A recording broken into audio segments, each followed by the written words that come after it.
Hello বন্ধুরা, কেমন আছো তোমরা সবাই? তো আজকে নিয়ে আসলাম একটা ছোট্ট রেসিপি নিয়ে।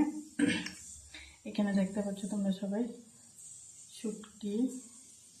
এখানে শুটকি মাছ, শুটকি আমি ছোটো ছোটো পিস গরম জলে পরিষ্কার করে রেখেছি। এখানে পেঁয়াজ কুচি নিয়েছি, 3টা বড় সাইজের, 2টো বড় সাইজের রসুন, আদা থেতো করে নিয়েছি।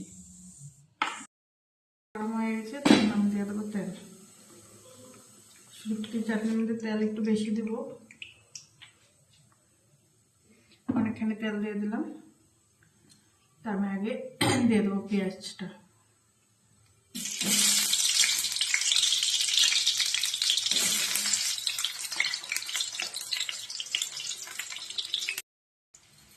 আমি দিয়ে দেবো মরিচ বাটা।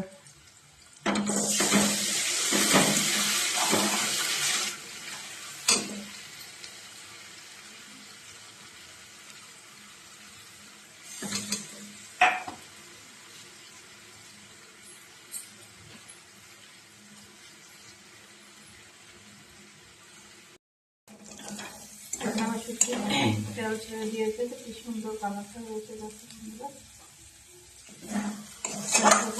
বেরিয়েছে।